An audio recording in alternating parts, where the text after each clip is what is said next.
Picture this for a second. A decision gets made in a boardroom. Months, maybe a year later, regulators come knocking on the door. But they aren't just looking at the company's books, they're looking directly at you. So let's get right into it. This high-stakes world where corporate moves can have some seriously personal consequences. You know, it seems like a simple question, right? But the answer has gotten so much more complicated and, honestly, for a lot of people in charge, pretty scary. For the longest time, the company itself was the main target. But today, well, that's just not the whole story anymore. We are absolutely in a new era of enforcement. Regulators have basically set up what you can think of as two different levels of trouble. And it is crucial, really crucial, to understand how both of them work. In this slide, it just lays it all out there, plain and simple. On one side, you've got the corporation. It faces penalties. And yeah, those fines can be huge. But now, look at the other side. For you, the individual, the stakes are, well, they're completely different. We're talking life-altering stuff. Personal fines that could wipe you out, being banned from your entire profession, and yes, even the very real possibility of prison time. This right here is the fundamental shift. The spotlight has moved. It's no longer just, hey, what did the company do wrong? The question that should be keeping senior leaders up at night is now, okay, who is personally responsible for this? Regulators are actively looking for the actual people behind the decisions. So that naturally leads us to the biggest question of all. If they're looking for individuals, who exactly is in their line of sight? Who's sitting in that hot seat? Well, they cast a pretty wide net, but it's really focused on the people with influence and oversight. So we're talking about the board of directors, the C-suite, your CEO, CFO, and so on, senior managers who have real responsibility, and, you gotta know this, key compliance people themselves. The bottom line is, if you're in a position of power, you're in a position of risk, period. So you might be asking, how can they hold me accountable if I wasn't the one who actually did the thing? Well, this doctrine is how. To put it simply, it means you don't have to have your fingerprints on the weapon, so to speak. If you were in a position with the authority to prevent a problem or to fix it, and you didn't, you can be held personally liable. You just can't say, oh, I didn't know. Ignorance is not a defense.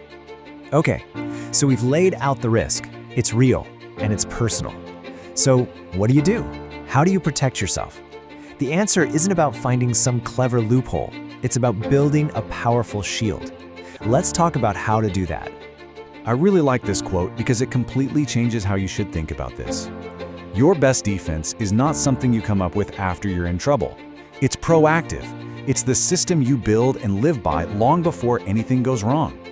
It's about a real, living culture of compliance, not just some dusty binder sitting on a shelf. A really strong defense is built on these 4 pillars. First up, document. Write everything down. Keep meticulous records of all your efforts. Second, train. Make sure your team actually knows the rules, and you have the records to prove they were trained. Third, enforce. This is a big one. You have to apply the rules to everyone, from the newest hire all the way up to the CEO. No exceptions. And finally, review.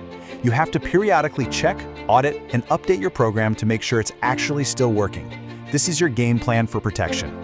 And I just want to spend another second on that first pillar, documentation, because it's so important. If an investigator ever asks you to prove you take compliance seriously, you can't just hand them a policy manual. No way. You need to show them the meeting minutes, the training sign-in sheets, the email discussions about a tricky issue, the audits you ran. That documentation, that's your tangible proof. It's your story. But what happens if it's too late?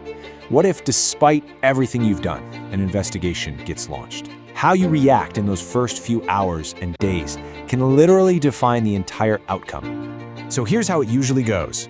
It often kicks off with some kind of internal report or red flag. The most important thing, the absolute key, is to act right away. Start your own internal investigation, get your lawyers involved on day 1, and then make a smart, strategic decision about how to cooperate with the authorities. Just sitting on your hands and waiting? That's not a strategy. It's a disaster waiting to happen. And if you do decide to cooperate, these are the golden rules. Be proactive. It can earn you major points with regulators.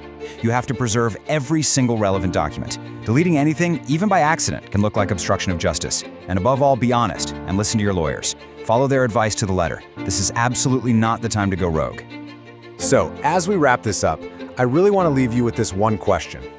Think about your own company, your own role, the compliance program you're counting on. Is it a real, functioning shield that's actively protecting you and your team? Or, when you really get down to it, is it just a policy document, a piece of paper that's going to crumble when you need it most? The answer to that question could make all the difference in the world.